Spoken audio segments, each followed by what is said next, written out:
Hey, Dickheads! How about an interview with somebody who's even more of a Philip K. Dick nerd than us?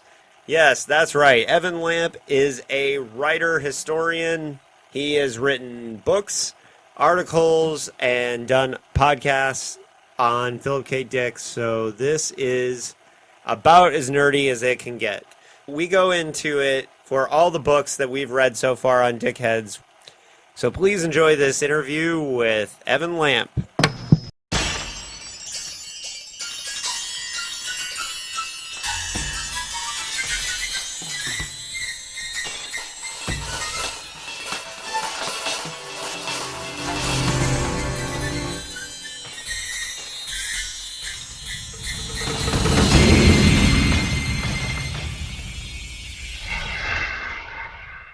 All right, Dickheads.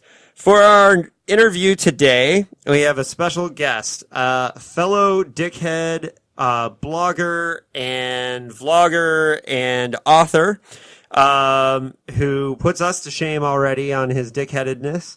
We're far behind him, but we're on our way catching up. Evan Lampe, who you can find on Twitter at EvanLampe1. That's Lampe. But we're going to talk about all of his different work. So welcome to the show, Evan. Thanks for inviting me. Yeah, we're really excited to have you.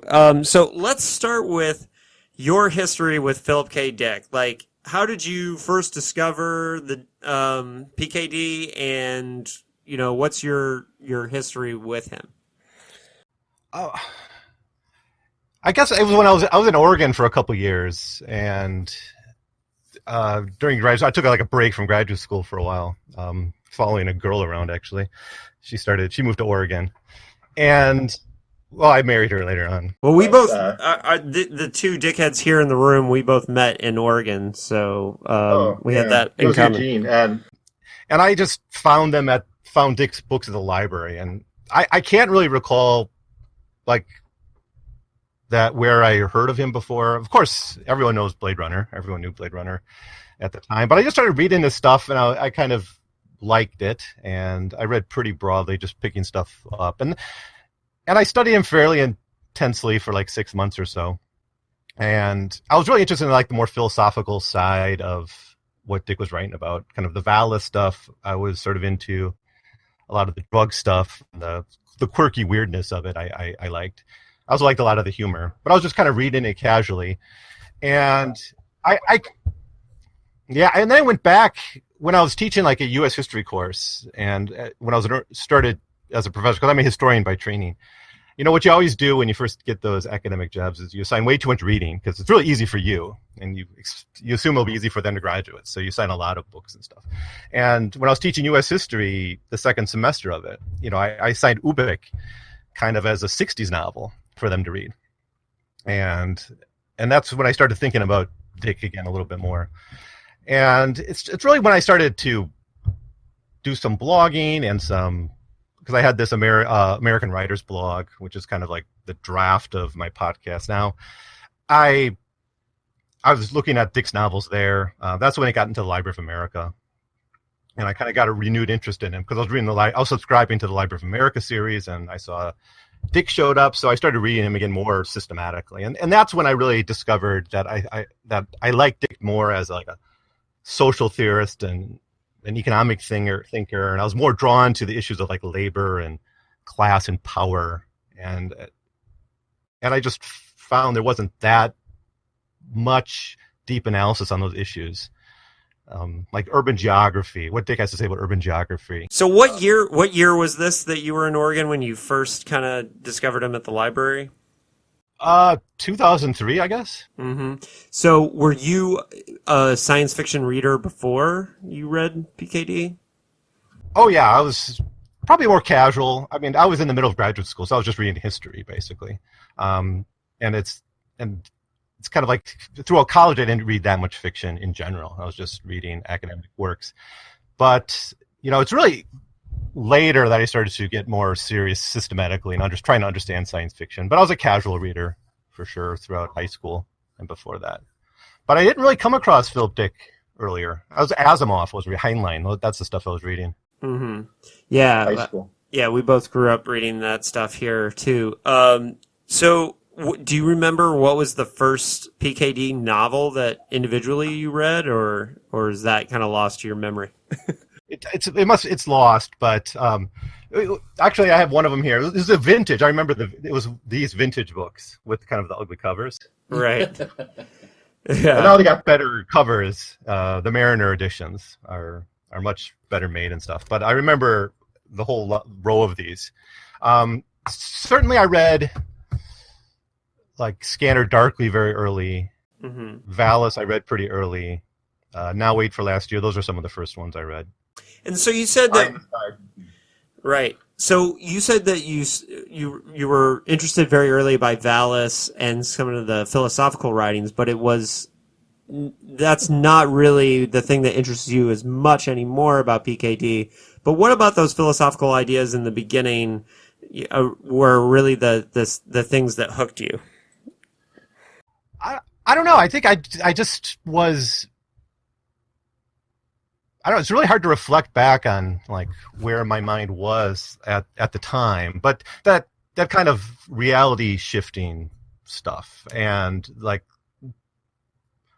I just thought they were cool ideas. I think I was never really religious, so that always kind of was part of Dick that I separated myself from. I never really got too much into like that Gnostic stuff, but the what is real question was something for whatever reason I was interested in at the time.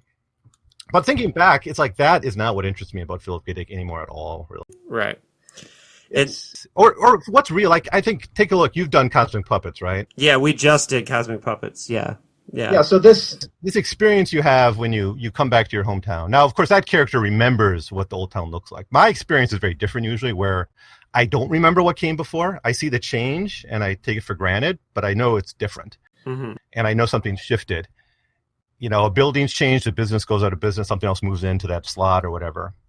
Or the mall becomes a ghost town, whatever changes take place. But sometimes it's hard to recollect what came before, Mm-hmm. right? Because we experience that change a little more gradually, I guess. In that novel, the character comes back after, 20 years and kind of experiences the change all in one gulp. That's, but the thing is, our realities do shift. We are in this liquid world, but that's fully a function of capital and the power relations we have and the way cities are planned and organized. And it's not a mystical thing at all. It's not a mystery. It's actual power relations. And that's why I really like Penultimate Truth, because that really gets to the heart of it. That, yeah, reality's fuzzy and goofy, and we are kind of living in this black iron prison, but there's a reason for that. So Mm-hmm.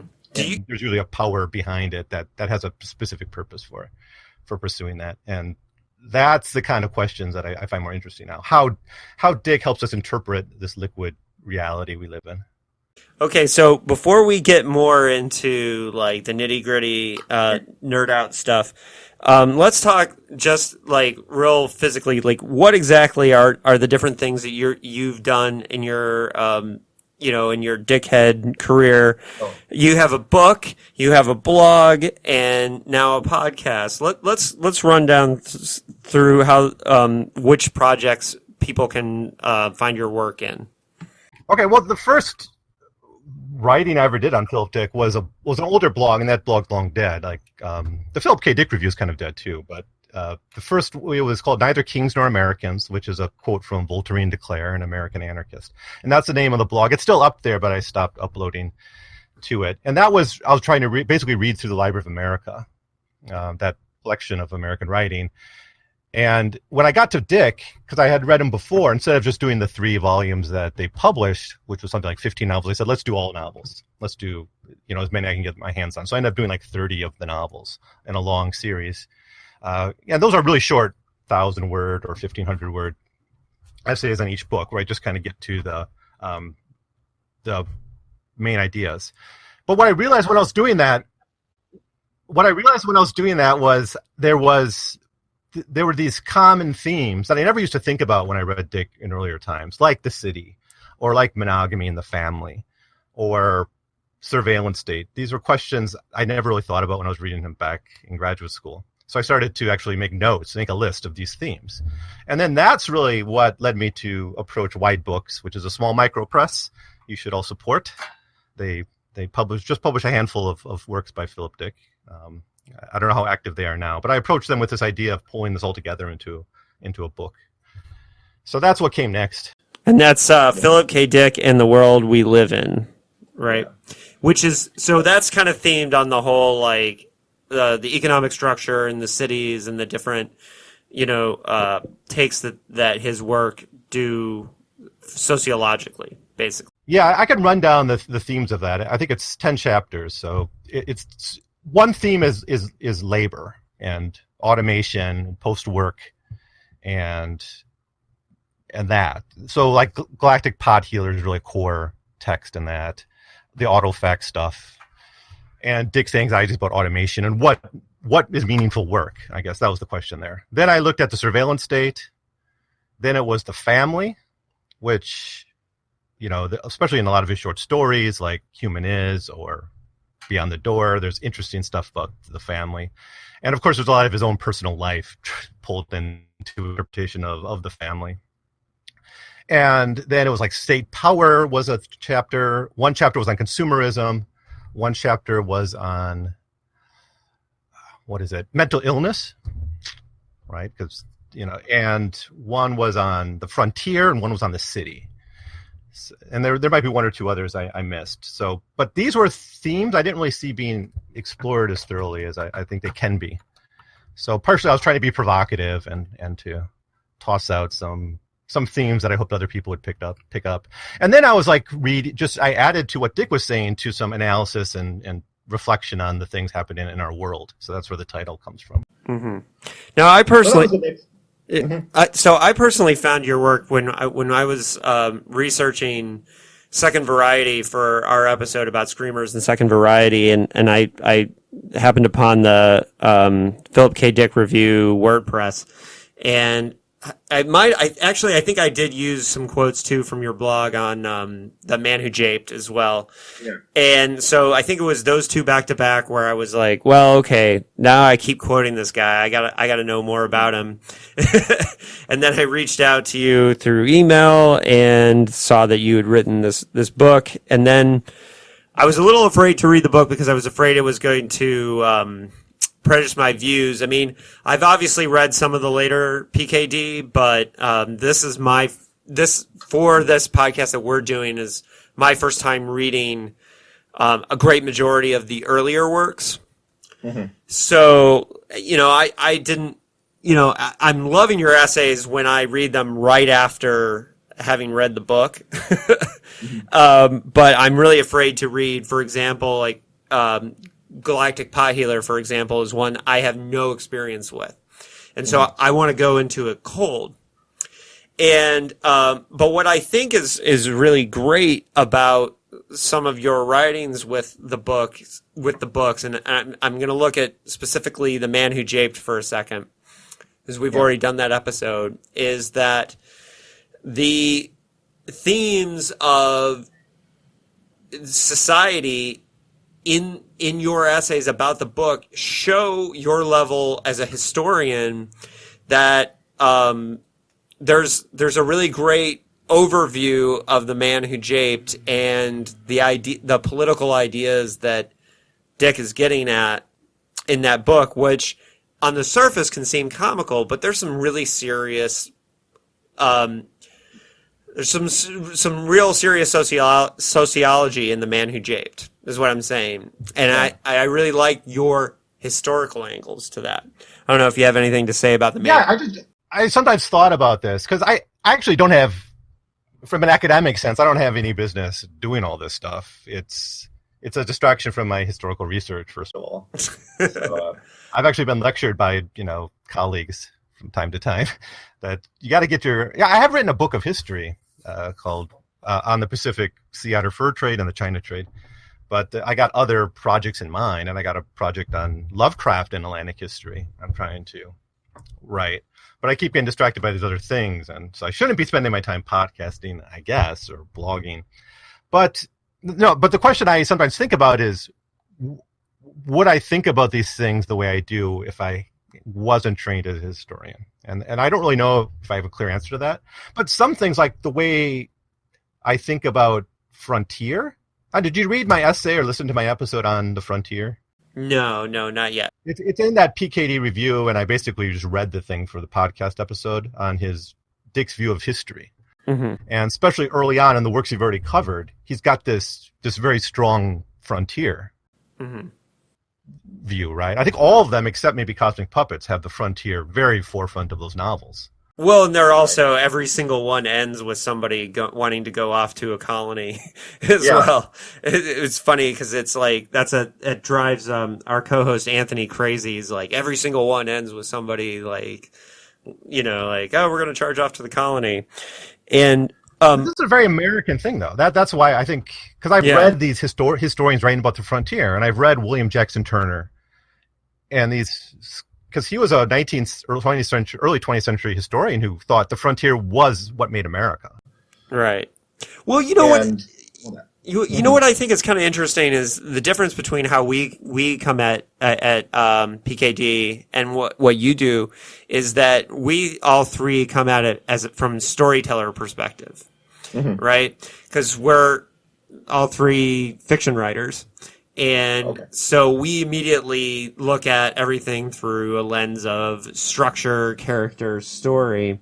And so I think one of the things that is really good about when I get done reading a book and I go to see what Evan wrote about it is that you are looking at things from a more analytical historian perspective. And so, like, for example, with Man Who Japed, a lot of our commentary was how he built the humor, how he created the satire. And we definitely talked a lot about his view, because obviously The Man Who Japed is very much a satire or a send-up of communist China, right? So we have a little bit of background on that because, I actually was a history major for a little while, and I like history. And I like politics. We're all people that like political things, but it's not our main focus. So I think with, like, for example, The Man Who Japed, and like now you're about to start teaching in China, you've taught in Taiwan. I'm wondering with The Man Who Japed, like, PKD was a guy who was living in Berkeley, but he was definitely trying to write about communist China. And how much do you think his take in The Man Who Japed, how much did he get right, is what I'm thinking. Well, I don't know if he got too much right, but that's common, I think. He didn't get any totalitarianisms right, but the thing is, neither did Orwell. And what I liked about what Dick does in those first 5 or 6 novels is he sort of presents a series of dystopias. And you got to throw Vulcan's Hammer and Dr. Futurity into that. Because they were published later, but they were written all at the same time. So it's Dr. Futurity, Solar Lottery, The Man Who Japed. You could even throw An Eye in the Sky. What's the other one I mentioned? Vulcan's Hammer. They're all very distinct dystopias. Oh, the World Jones Made was the other, with relativism, right? They're all very distinct dystopias. And you have Orwell kind of overhanging this in the backdrop, and he's saying there's like a singular authoritarianism that's going to exist forever. It's permanent. It can't change. It's the boot pounding the face for all eternity, right? And this is that kind of Cold War view of authoritarianisms, right? That kind of, and I think Orwell actually does us a disservice in a way by presenting these things so static and eternal and uncontestable, right? And that's, I don't know what that gets us, really. But what I like what Dick does in these is he imagines all these different dystopias, and he shows them all very flawed and fragile and challengeable. Even in The Man Who Japed, it's even just being a troll can undermine the entire system, right? And in a lot of his novels, he gets right to the point where the system is fractured, and then he's done with the story. He doesn't care about it afterwards. Like in The Penultimate Truth or The Simulacrum, he builds up this system, this authoritarian system, and all its contradictions and conflicts and the way it's structured, and then he gets to the point where it falls apart, and then the novel ends. And he's just like, well, the future's unwritten. And I find that very cool, and that's something I like what he does. Now, back to The Man Who Japed. How much did he get right? Well, the thing is, the way the surveillance state works in The Man Who Japed. Maybe in the Cultural Revolution you had some of that, but I don't think in the 50s. Well, and I think the funniest part, or the most comical part of The Man Who Japed, is less of the actual prank, but the neighborhood groups and all the scenes where the neighbors are kind of, judging everybody and all those things. And I think, Phil seemed to say in different interviews and stuff that he was taking this idea from a concept that was going on in China, with where people were informing on each other. And I think what I like that he did is that he took something that could be kind of ominous and he made it hilarious. Yeah, it is. Yeah, and when did he make those comments? Because I don't really trust what Dick says. Yeah, he 73 about anything really. About the early works, anyways. Right, I believe it was in a letter. It was one of those letters, like in the early '60s, where he was kind of talking about Ace's treatment of his books. Where I think it started with where he was talking about how they constantly changed his titles. And Man Who Japed is one of the few that they didn't change his title, right? So when did he write that? I pulled up the bibliography. Man Who Japed, written 55. Yeah, so the revolution was in 49, and the main movement by 1955 in China was land reform. My understanding of, and I'm not a Chinese expert in Chinese history, it was the land reform. And yes, there would have been kind of a call-out culture, a public call-out culture in the land reform. What would happen is the party would go into a village and the landlords or the rich peasants would be confronted by the crimes, and then there'd be a process of restitution where the land would be redivided and would be led by the parties. And ideally, the peasants would take leadership roles in how the land would be divided. And that was kind of the process. Like the really nasty stuff where like teachers were dragged onto the street and wearing dunce hats and people were sent out to the countryside. That's from the Cultural Revolution, which is in the 60s. Right. So he might be being experienced in the Cultural Revolution and say, wow, this thing reminds me of something I wrote in The Man Who Japed. Right. And reverse back. I'm a little bit skeptical, to be honest, that he was modeling this off communist China. Yeah. Well, he was in the 55. Yeah, he was reacting, I think, with Man Who Japed because with Solar Lottery, he felt like the critics were pigeonholing him as leftist. And so he kind of overreacted with World Jones Made and Man Who Japed to try and make it seem like he was very critical of communism. And I don't know if that was him trying to like, hey, look at me, I'm not a communist. Because keep in mind, we're still right in the middle of McCarthyism, which is obviously something that was on his mind when he wrote Eye in the Sky, right? Yeah, he definitely tries to make this case. And I think he's not communist. I mean, I never would make that claim. I think he's got a very anti-capitalist critique running through his works, though. And I think those are different things, of course. Oh, absolutely. But the way he describes like the communist worldview in the Eye in the Sky, and you're going to be doing that soon, it's such a caricature. It's so jokey. It's almost preposterous. But yeah, maybe he's putting that in there to say, see, I'm not, communist. Or the way he presents the communist characters, or even the pro-leftist characters in that novel. Yeah. It's well, the dickhead to my right has not read Eye in the Sky yet. I just finished it for the episode, so I know exactly what you mean. Larry, look forward to it because Eye in the Sky is funnier than The Man Who Japed, if you ask me. Yeah. So let's nerd the fuck out on all the way back. Let's talk about Solar Lottery for a minute. This was obviously Cosmic Puppets was his first attempt at writing science fiction. Or fantasy. We all kind of agree it's more of a fantasy novel than a science fiction novel. But Solar Lottery is the first one that was unleashed to the world. And this is kind of the first salvo for PKD's ideas. And, it's really easy in the Trump era to look at Solar Lottery and this whole idea of how, when we have a leader who's a fucking imbecile, and to look at Solar Lottery, it was really hard to not think in this era about that. But I'm wondering, from a historical, as a historian, as a person that looks at things in the sociological aspect, what do you think are the greatest strengths of the Solar Lottery as a debut for Philip K. Dick? Okay, what's the strongest things here? Okay. First of all, I kind of think the idea of a randomocracy, even though it's not really well developed in the novel, it's really just the leader is this quizmaster. The idea, if he would have developed this more of a randomocracy, is really cool from a historical point of view, because that's something Athens actually had to a small degree, where citizens were randomly chosen to serve like these 1 or 2 year terms in an assembly, and it was kind of a civic duty to do that.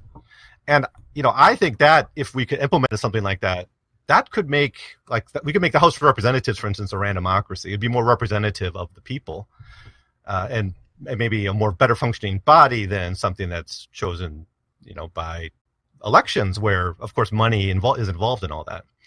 So I think that's a kind of a cool thing, and I would like to see other writing and thinking about this idea of randomocracy. But the idea of like this corporate feudalism, I think, is really, really powerful and a big part of that novel. Something that really that why I think this novel is so important, and it's one I actually read quite late. It's not even mentioned, I think, in the book I wrote. But the corporate feudalism there, I think, is a big part of it. And then this kind of frontier dream. I don't know. I think it's maybe because he's a California writer. Maybe it's that's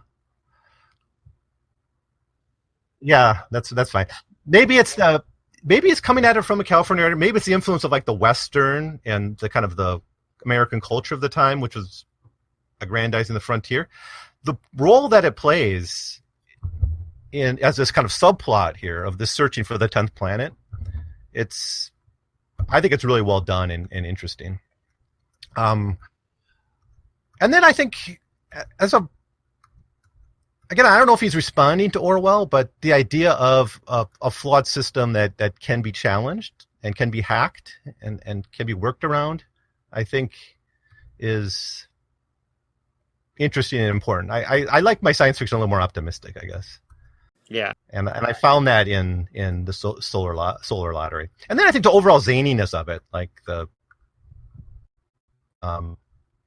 is a lot of fun. Yeah, we really liked the psychic assassins and all that stuff. That's good. That is not in it enough, if you ask me. But I think with Solar Lottery, what I really learned is that a lot of times the early work for PKD is dismissed as not as good as the stuff that came later, or not as important. And by reading in order and starting with Solar Lottery for us, is that it really taught me. I was like, no, he came out of the gates swinging. I know. Yeah, I agree. The book is supposedly, I mean, he's admitted himself, PKD has said in letters that the book is very derivative of Vogt's World of Null A, and we're intending to do an episode on and review on Vogt's World of Null A as kind of a companion to Solar Lottery. But that's coming in a couple months. So he... now we debated a lot on what he followed it up with. It's from our timeline, it looks that the World of Jones Maid came second. And for me, I like the World of Jones Maid because it did get so wacky. It is so weird. And like stuff that it's hard to believe PKD was writing with the dancers who change gender. Pretty much the same year that Heartbreak Hotel came out. And Elvis's hips were like a big deal. So the World Jones Maid, to me, like the wackiness of the circus was kind of what everyone kept selling the book as.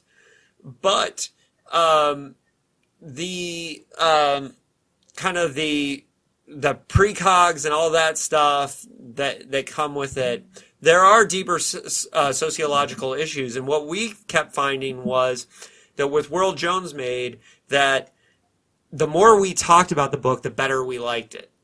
Like when we actually read it and just read it on our own, all three of us weren't that into it. But the more we talked about it, the themes, nuclear war, the different, like all the different aspects of the World Jones Made, was one that the more you delve into the issues, I think the World Jones Made became stronger. How do you feel about the World Jones Made? Oh, I think it's a wonderful novel, and I think it's incredibly relevant today. Not because we have a precog president, although that would explain Trump's unlikely rise, right? I think the way he plays with this, a precog who can only see 1 year into the future, how far could they get before they box themselves in the corner, right? Right. I think Hitler was his model, right? He was, in fact, in the text they say maybe Hitler was the same deal. That's really cool. But I love what he does with the frontier here. But I'll get back to that. I think the way he presents like fascist movements, not just in this work, but in, I think to a degree in Dr. Futurity, there's some of this, but certainly in the Simulacrum, right? The how fascist movements emerge is very similar to what we see today, whether it's anti-foreignism. In the Simulacrum, it's the power for the fascist movement comes from alienated men who, don't have jobs, don't really have a purpose in life, and they gravitate towards a fascist movement in that book. And it's kind of what we see today, I think, with some of the rise of the right and the alt-right, the kind of people who get attracted to the alt-right. I joked about it in our episode that, like, why did PKD have to write a book to say Hitler was bad? But at the same time, you're right, with this current age that we have, and I just watched that Frontline Documenting Hate episode where, which was really scary to watch. And so you can see that. And then I thought to myself, I recently reread Sinclair Lewis's It Can't Happen Here. And then I thought to myself, if Sinclair Lewis felt the need to write It Can't Happen Here, then, why wouldn't PKD feel the need to make a statement about Nazism, even, 10 years after defeating the Nazis, right? I mean... Yeah, and then he continues this on in like The Man in the High Castle. Right. He really gets to the heart of just how bankrupt fascism is. Yeah. And certainly it's more direct in Man in the High Castle, and that's and fairly obvious. And but it was interesting. I did see in one of the letters that I read, or one of the interviews, that quote from PKD where he's talked very openly about Hitler was his model for this, and it does create some uncomfortableness with the amoeba-like creatures, like being compared to Jews. Oh, yeah. At times in the book is kind of uncomfortable. So we already talked about Man Who Japed, and we talked. There's another story though you should think about. I don't know. You're not reading the stories, right? We're reading. So far, we've been reading the stories that have been turned into films, and we're reading Human Is next. Well, there's a story called The Martians Come in Cloud. And I remember he wrote most of these stories before he started publishing these novels. Yeah. Right. So Martians Come in Cloud, I don't know the exact year he wrote it, but that's about these amoeba creatures who come and land in suburban communities. And then they're like essentially lynched by the community. They're burned and tortured. And some of them are actually literally hanging from trees when they're... So there's kind of the image of the lynching. The imagery of the lynching. And there's a scene then where one of the boys in the neighborhood like has a psychic connection, and the realization is that these aren't just mindless amoebas, they're actually psychic entities that are fleeing a dead home world and trying to land on our oceans or something. So he borrows this in the World Jones Made. Yeah, I might have read. There's that uncomfortableness, like he's trying to do this imagery of lynching, but then using this an alien to do it. That's... Yeah, I have read many PKD short stories, but I'm not sure I've read that one. Yeah. But, so, World Jones Made, definitely, it's funny because the whole Hitler thing definitely does make it right now, strangely more relevant, but in a weird way, that's the thing, is that we've just talked about how Solar Lottery is also meaningful for our times, and that's part of one of the reasons why we're all doing this, is because PKD does speak to all these times, and I'm sure there were other times within the last 50 years where people were saying, "Oh my God, this novel's talking about today," right? Yeah, I'm sure. Yeah. Go ahead. One interesting thing, I think, the idea that this Jones movement is responding to relativism, that seems very contemporary to me, scarily contemporary. Now, this kind of PC culture that you have so many on the right are attacking and, blaming for our, so many of the problems in our society, right? We're too open, we're too liberal. And you get the power for the right comes from there. But on this novel, I want to go back to something about the frontier, which I think is really interesting. And actually, The Man in the High Castle ties to this, because in there, you have two different types of fascism. Of course, one's an insurgent movement, the other is a victorious state. But both are like pushing into the frontier. Both see their future in space, but it's a very vapid kind of frontier. It's just military conquest. For no purpose. And especially in The Man in the High Castle, Dick goes again and again about how vapid this kind of frontier is. That there's really if you're just expanding for the purpose of expansion, or just as a kind of political propaganda, it doesn't get you anywhere. And what he does in The World Jones Made is that subplot that probably a lot of people who read it think, why is this even here? Why does it matter? And that's the Venusian mutants. Because the novel opens with them, right? They're trying to breed these mutants. The Venus babies. The people who are going to live in Venus. And that's the more authentic, that's actually the frontier that is going to be successful at the end. And it's not a human conquest. It's not military. It's science. And it's a kind of a very Enlightenment view of progress in a frontier. Yeah. Well, because they're more equipped to survive the wasteland, I guess. Yeah. And they're a community. It's not a military. They're like, they share some values, and they work. That's an important part of it too. They have to labor to create this frontier. So it's, in that sense, I think he's got, in this time of his writing, he's got this romanticization of the American frontier almost. Right. Focus on, like, you just it's gotta be about work and community and all that. And like the Puritans or something is maybe in his mind. I don't know.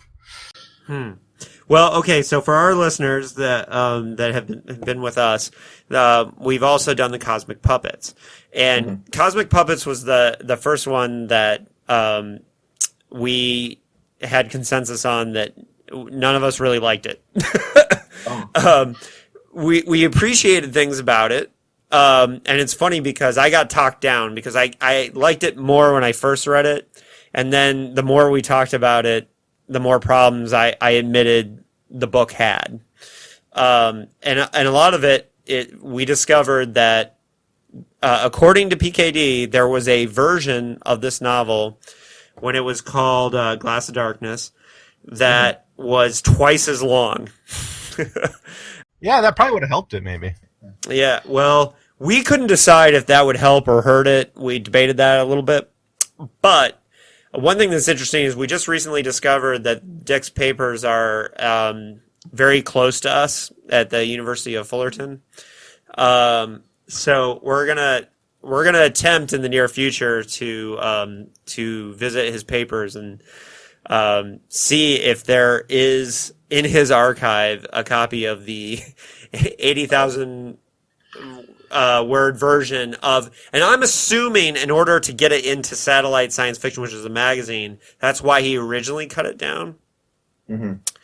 But here's the funny thing too, is Don Wollheim, who was his editor all those years at Ace, we found this quote where he didn't, Cosmic Puppets went out of print for many, many, many years, and he didn't even remember that the book existed. He couldn't even remember what it was about, right? Now, he published a lot of books with Ace Books, so we can see why that would happen. But the Cosmic Puppets was one that from 1957 or 56 to 1982 was completely out of print and was lost.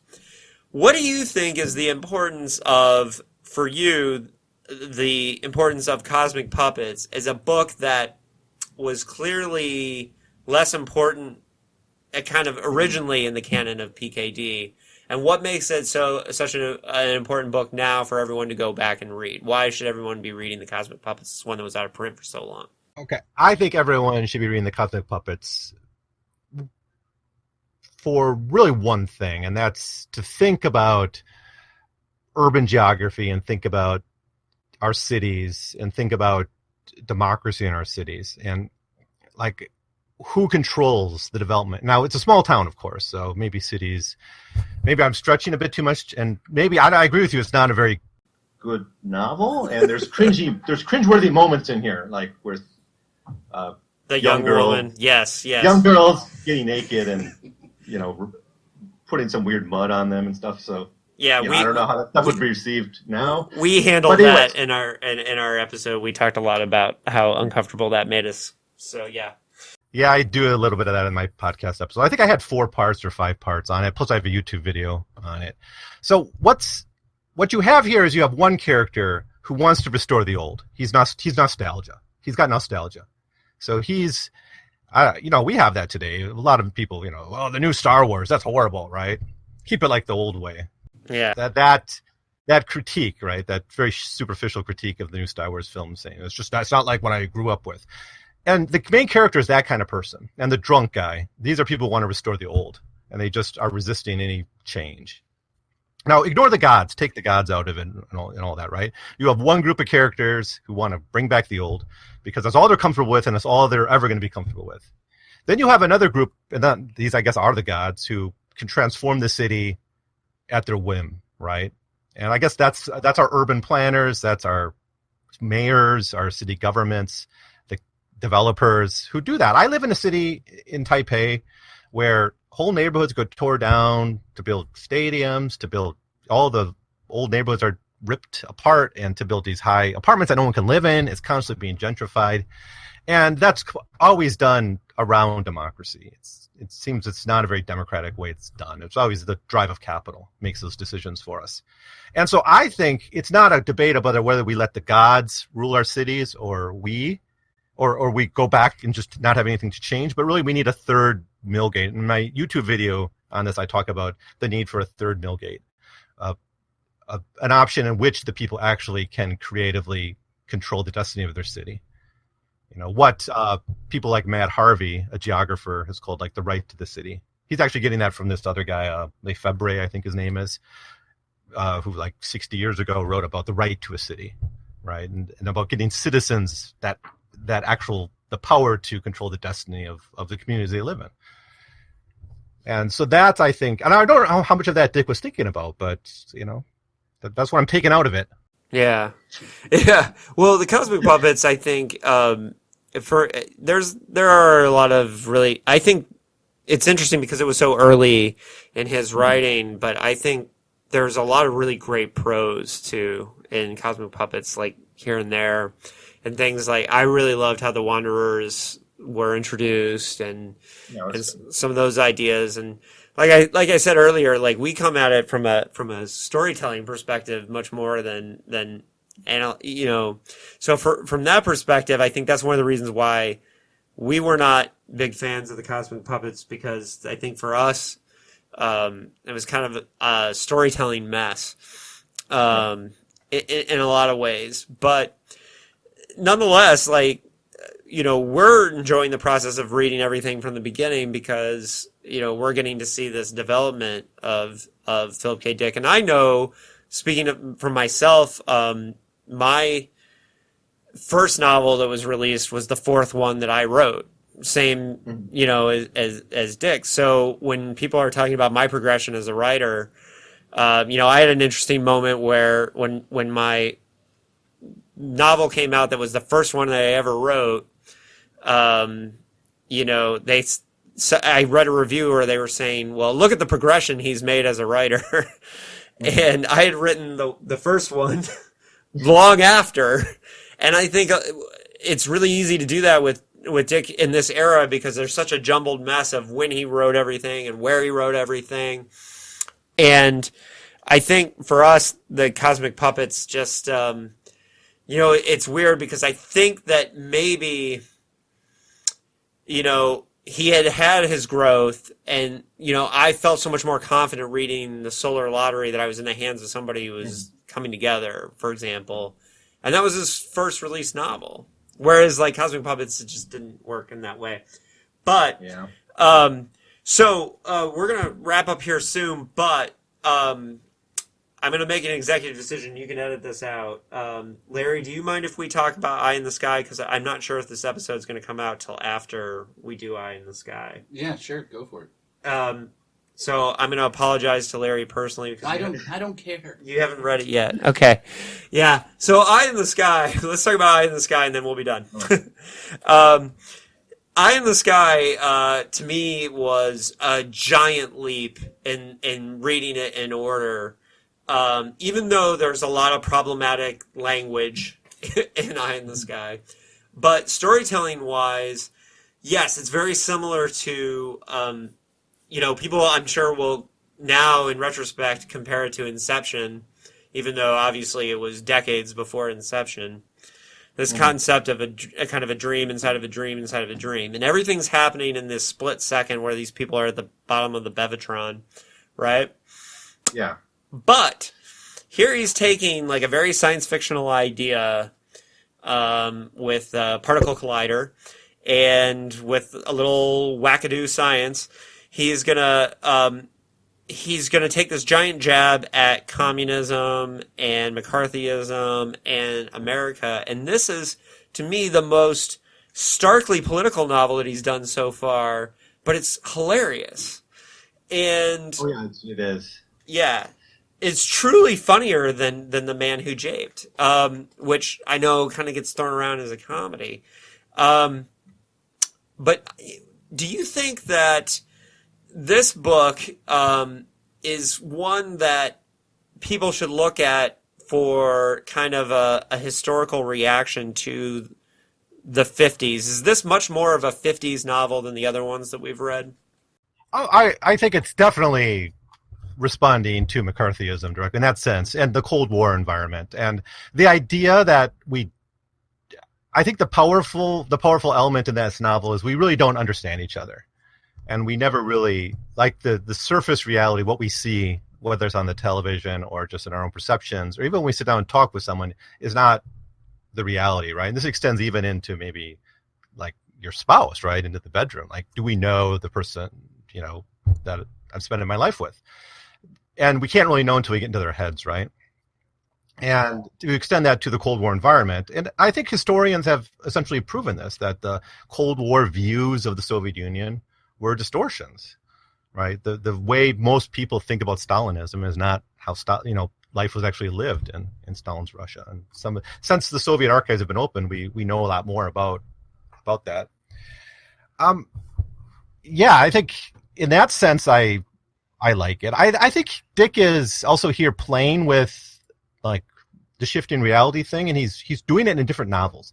So in Eye in the Sky, it's about personal subjectivity and how we really don't understand each other, and reality shifts because if we start seeing the world through other people's eyes, it's all messed up. Because everything, the world in. Oh, I'm sorry. What was that? No, we're getting hear that? Yeah, we're getting a weird repeat. Where's that coming from? Is that on your... From my end? I don't know. Was it my bad internet? Maybe. Okay. I think it's gone. Okay, it's gone. So, okay. All right, so a huge theme in Eye in the Sky is that, like you were saying, the subjectivity of... So it's he uses the science fictional concept to put us in this other reality, but basically it could be just about the perception, your perception, like living in the way someone else views the world. Yeah. So a lot of what Eye in the Sky is about is, for example, if you're like talking to somebody who's a religious extremist and you're like, whoa, what would it be like to live in the world that they see, right? And to me, that's one of the things that's like a super original idea that PKD came on, because there's all kinds of alternate realities that we've seen in science fiction, and certainly 10 years later we'll have one that just Spock having a goatee makes it an alternate universe. And here What's interesting is that if you read the back, and we always do a lot about reading the back covers and how different the books are from the way they're described on the back cover. And it's funny because it's really easy to think it's just about McCarthyism, but so much of this novel is about, it's almost more about religion and the concept of, and I know I read a quote where PKD had said something that the one woman who had the very religious world that they were in the beginning, But the puritanical world, was inspired by one of his mother-in-laws, I guess. I believe it. Well, Dick always projects. I'm sure Cosmic Puppets have written some time where he visited a town with his wife. He visited some old town he remembered from his youth with his wife, and his wife was bored and wanted to wait in the hotel, and he's exploring around, and everything's different. That probably happened to him, and so he wrote it into a novel. Yeah, and there's a great quote where he said that he is always interested in reality just being slightly different, right? Yeah. That just like slightly different changes. And I know recently I was trying to work on a short story that was very PKD influenced, and what I wanted to do was focus on those little tiny things, like just the things that maybe you wouldn't notice right away. And I think what Eye in the Sky does really well is that even though they know they're in other perceptions or other realities, like when they get further into the book, they can't do anything about it, right? Yeah. And they're kind of trapped, but they know it's purely perception. And I think I'm wondering, with Eye in the Sky, do you feel like, because I do, that this novel was a huge stepping stone in the storytelling ability for PKD, and the ability. Yeah, I get, like we already established that I don't really think about them in terms of storytelling so much, but definitely it's a better, like it's a novel, that's put together a little bit better than some of the others. Some are like a lot of ideas spattered around that are just crammed together. Yeah. You have that like in Solar Lauder, you have it in The World Jones Made. Like in The World Jones Made, you have this idea of a psychic with this amazing ability working at a carnival, right? He probably thought about that because it's in some stories too. And that could be a whole story, but he just crammed it in with other stuff. And he keeps doing this. Like the simulacrums this way, a lot of novels do that. But this is one of the better, that seemed like a self-contained story that he was trying to tell. I do wonder, though, if this was cut short, because I wonder if he had 8 realities at one point drafted out in his mind, and he ran out of space because he spent like half the novel on Second Babism, this religious worldview, and then he's like, "Oh, I don't have any space." So the others are accelerated. Now it works in the plot because you can say, "Well, the world's breaking down" or whatever, right? But I wonder if at some point he actually, I want to know what it's like in the little kid's head, and I want to know what it's like into that the wife's head. Well, we never get it. Right. Well, what's funny too is that he did write it. The original draft, there was no Bob. It was Christianity, and Don Wollheim told him, don't offend people. Like, pick a different religion, which was interesting for me because one of my first serious girlfriends was a Baha'i, and not at that time, but a decade later. My one experience with like, hey, I'm going to try religion was the Baha'i faith. And so that moment where he talks about 1844 and the arrival of the Bab, like, was like crazy to me because I was like, I had no idea that the Baha'i faith was kind of mentioned in here. He gets a lot of stuff wrong about the Baha'i faith, but he had like the dates correct and it was. I didn't even know that was a real religion. I thought he was making it up when I first read the novel, and then I wrote a lecture on new religious movements for a history class, right? 20th century history, and then it's like, wow, this was a real thing. Yeah, he does say something about calls them Muslims, which Muslims don't like. It's kind of a branch off, right? It's like a. Well, right, but Muslims created it. Like people were like raised Muslim. They came from Persia, but they're actually the Baha'is are persecuted in Iran. Yeah. Mm-hmm. Right. So, Yeah, so there was things that he got really right, and it's interesting because I have actually recently thought about some of my friends who are still Baha'is, like about suggesting that they read Eye in the Sky. But what's really interesting though is that puritanical world. I will say the one real big problem I have with Eye in the Sky is that Baha'is are not puritanical at all. Quite the opposite, and so it doesn't make as much sense without it being like super right-wing Christianity. And so when I read that quote from Don Wollheim that had been PKD's original intention, I kind of just rewrote the story in my head while I was reading it, and the kind of the Bob stuff I just kind of wasn't paying attention to. We will talk. That works better. No, but I think the interesting thing about that Second Baptist world, it needs the bar and it needs the prostitutes in that one. So it almost needs sin. In that sense, it's more Christian too, because Christians see sin at the central like human experience, right? Well, I will tell you that our episode on Eye in the Sky, which we have not recorded yet, is going to talk a lot about that because I have tons of notes about why it would have been a better novel if it stuck to the Christianity themes. And in fact, I've already got like 3 or 4 pages of notes on that, and I'm sure Larry and Anthony are cringing already at how much I'm going to talk about that aspect of the novel. But the real puritanical is that mother. She's the one who wants to abolish everything that's offensive. Right? Well, just anything she doesn't like. Anything she doesn't like, which Yes. isn't really based on a very clear religion. It's just it's just offended by everything. She wants to.